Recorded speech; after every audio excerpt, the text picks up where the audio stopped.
All right. Hi. It's good to see you again.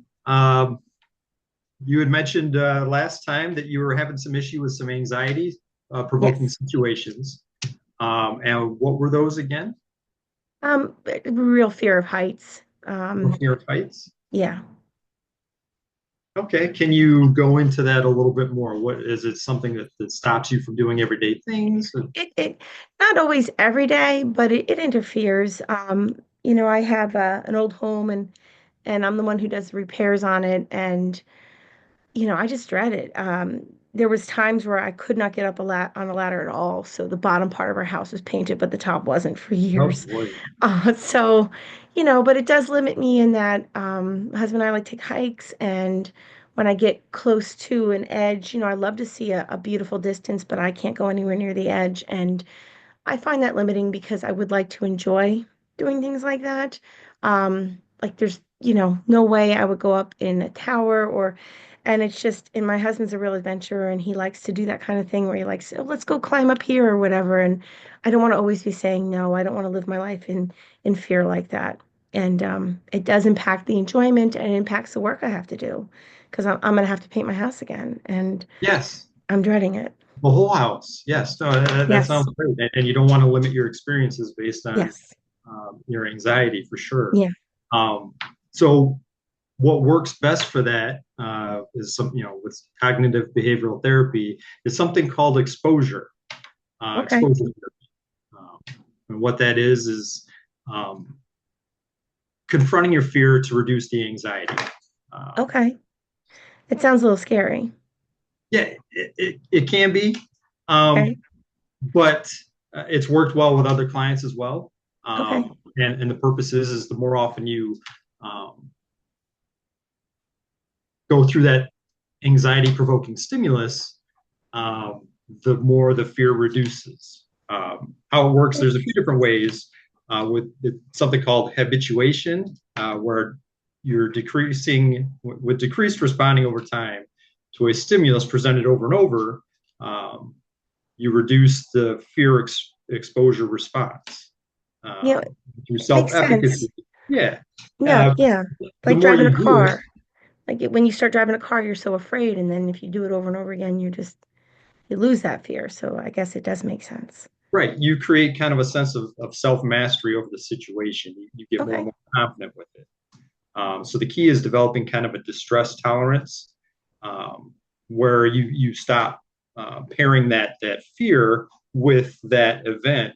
Um, is there something that you fear? You fear possibly falling, or Oh, of course. okay? So Yeah, the and goal is have it's do you fall a lot? no, and that's the thing. It does feel irrational when you say that. Like when I start talking about that fear, I can feel it in my chest, a tightness of just and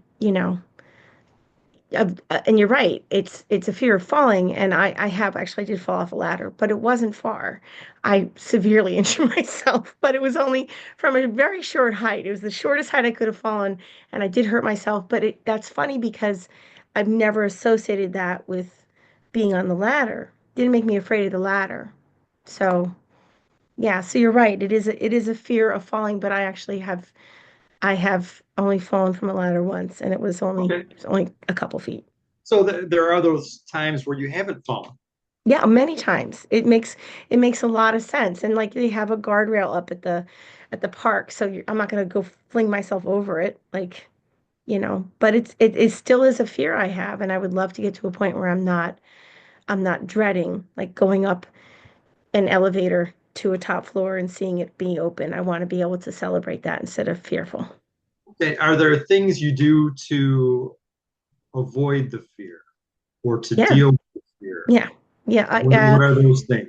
Well, I don't put myself in situations that would be fear inducing because of heights. So I mean I do with my house because I have to. Um, and that's not like a should or anything like that. It's not a negative. It's that it's less money if I paint my house than somebody else does. So to save money, I paint it. Good point. And my husband does fall. And so he's not allowed to get on ladders. So, but yeah, I don't, you know. like we love going to New York City, but I would not want to go up to the top of and I haven't gone up to the top with the family when they go up the Empire State Building. I haven't gone. And so, I've missed out on some experiences because I don't want to be that high up, even though it's ridiculous because I'm not going to accidentally fall off the Empire State Building.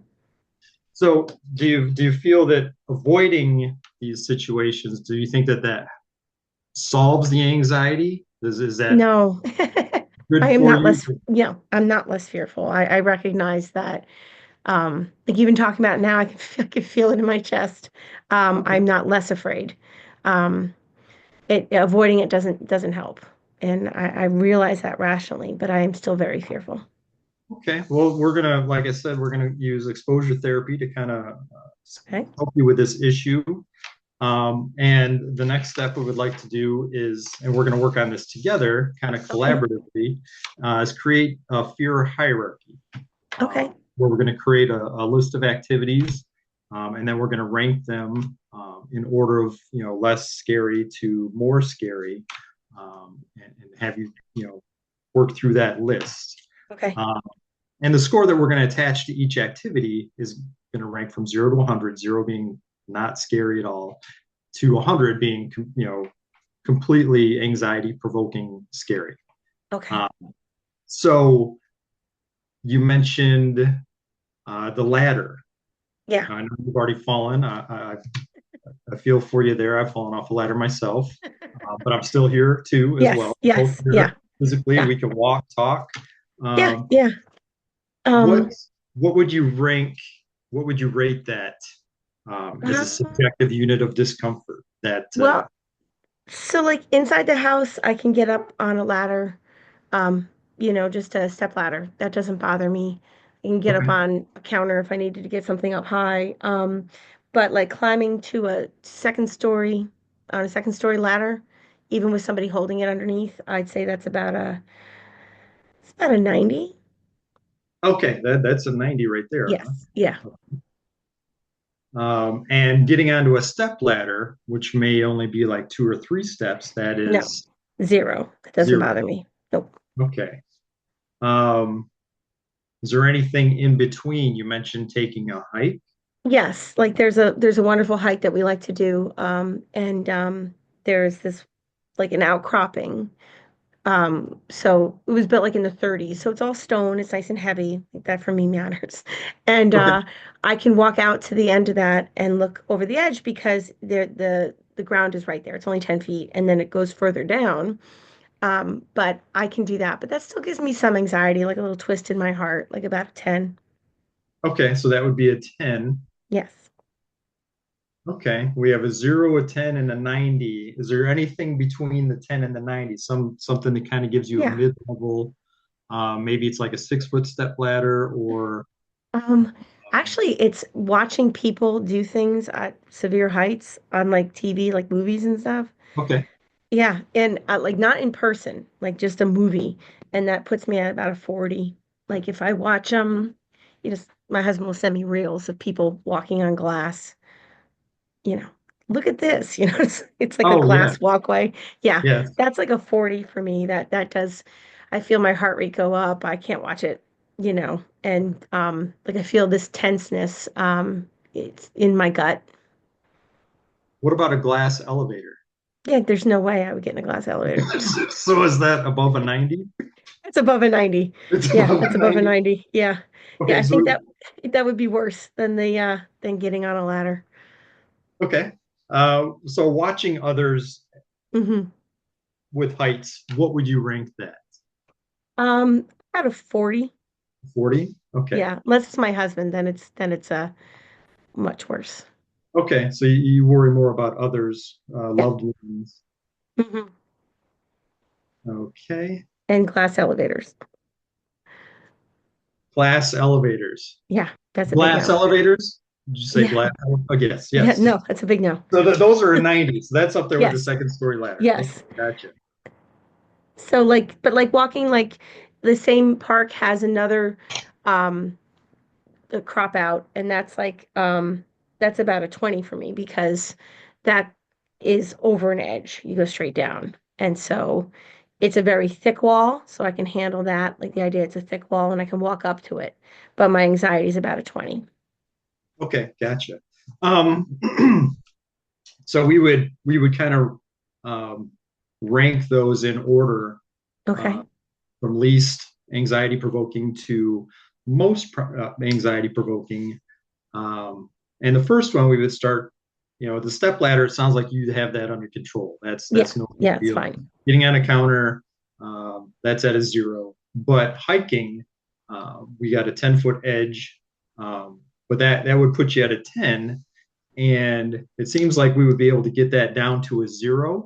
Okay. Um, but that would be something I would be using, or we would be using, you would be using, and vivo exposure, which is doing something in real life. So you would Okay. hike that particular trail for that overhang to be able to do that on your own or with your husband, but to be able to go up there um, multiple times if you have to, and keep kind of a journal to describe your experience, describe what you're feeling, how much anxiety, rate that. And if we could get that at least down to a 5 and possibly a 0, um, Okay. however many times it takes to produce that, that would be a win.